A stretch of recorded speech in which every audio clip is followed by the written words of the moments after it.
डुमरियागंज के सांसद जगदम्बिका पाल से न्यूज़ वन इंडिया ने खास बातचीत की है। इस दौरान जगदम्बिका पाल ने क्या कुछ कहा, सुनाते हैं आपको।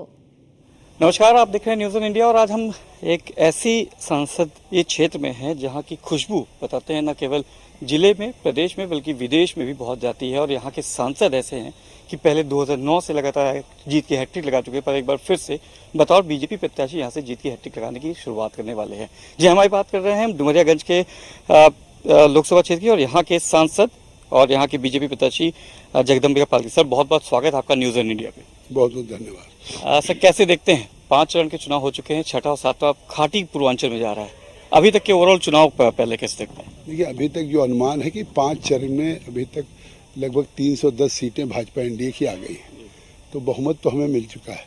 लेकिन इस बार प्रधानमंत्री मोदी जी का जो एक उन्होंने जनता से अपेक्षा की है कि हमें 400 सीटें दें, क्योंकि जिस तरह से 300 सीटें मिली तो आपने देखा कितना बड़ा बदलाव आया। हम 11वें पायदान पे अर्थव्यवस्था पे थे और आज हम दुनिया के, जब कोविड भी इस दौर में गुजरा और उस कोविड की वैश्विक चुनौतियों के बाद भी हम 5वें पायदान पहुँचे। हमने इंग्लैंड को उस टॉप 5 इकोनॉमी से बाहर करके इंडिया ने अपनी जगह बनाई। पहले टॉप 5 फ्रेजाइल इकोनॉमी थी और अब टॉप 5 इकोनॉमी हो गई।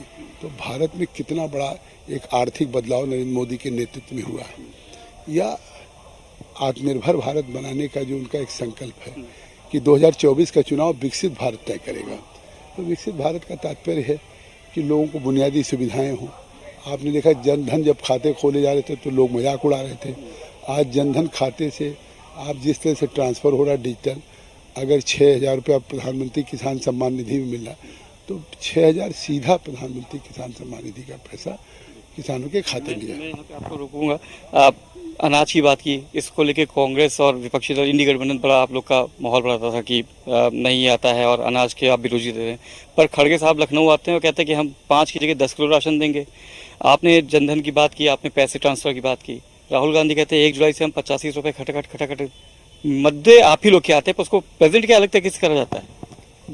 देखिए, नरेंद्र मोदी जी 2014 में आए। 1947 के बाद चुनाव 52 से शुरू हुआ। लगभग 60 वर्ष तक कांग्रेस पार्टी थी। तब उसको गरीबों की क्यों नहीं याद आई?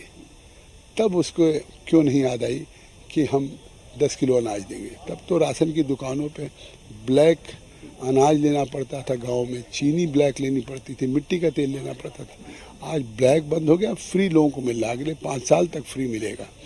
तो मुझे लगता है कि अब उनको एहसास हो रहा है कि जो भी जनता की गाढ़ी कमाई थी वो लूट परिवार में था।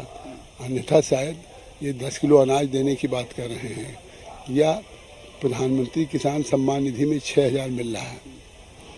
किसान के पास खाद का पैसा नहीं होता था, बीज का पैसा नहीं होता था, तो आखिर तब क्यों नहीं दे रहे थे?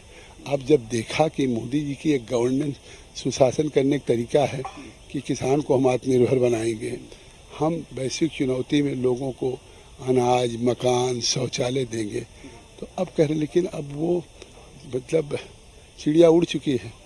देश की जनता समझ चुकी, 60 वर्षों में नहीं दिया तो अब क्या देंगे, और हमने 10 वर्षों में देश में बुनियादी परिवर्तन कर दिया।